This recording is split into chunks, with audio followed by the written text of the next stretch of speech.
President Thieu appeared on television to address his people. Ambassador Martin had convinced himself that the communists might negotiate if Thieu stepped down. So Martin told him he had to go. Within days of his resignation speech, Thieu had left the country. The North Vietnamese were waiting on the edge of the city for fresh supplies for the final assault. Saigon was theirs for the taking.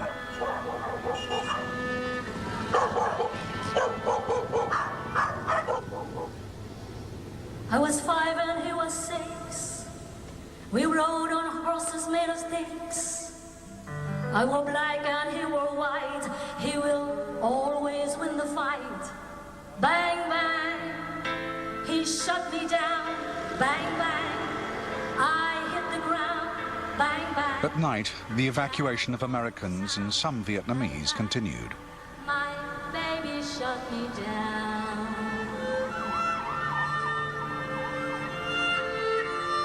At night, that's where the worst part. At night, because I live right near the airport.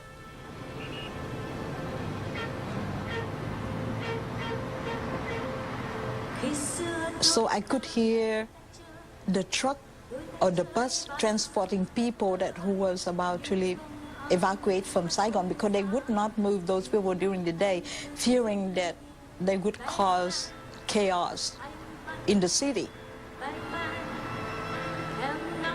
And I could hear the plane taking off, and deep down inside me, it was, I tell you, just so, the despair was so great that I cry at night. I cry a lot at night.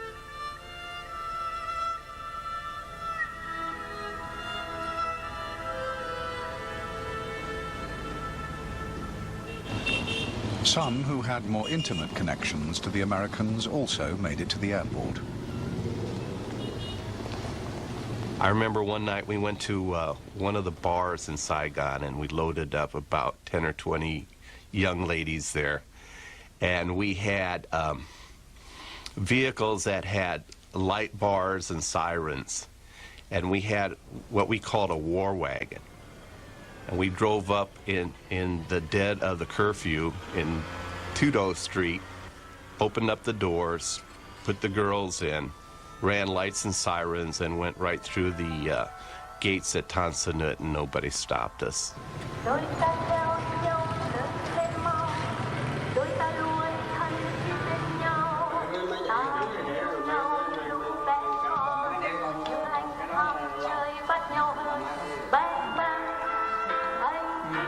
Some night we don't have electricity, right? So we just have those oil lamp, and I remember the food everything is scarce, so we only eat rice mixing with a lot of different kind of grain, and we eat fried peanut. We have peanut and a lot of fried pumpkin. Because pumpkin lasts for a long time, right?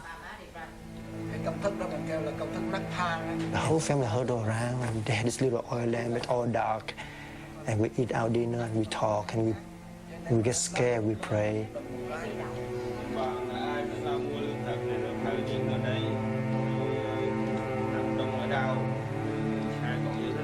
But at that time, I guess, the whole South Vietnam assumed that they all get killed.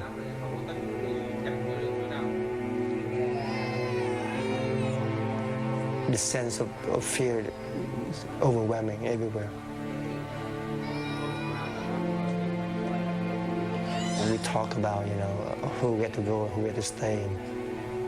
So, yeah, for me, I'm thinking about, go to America many times. I wish I can go. For me, at that time, I guess this is the safest place on earth that you can go to. Not only that, it's a place that you can do whatever you want to do. Just the picture, the image of America is like heaven. Yeah.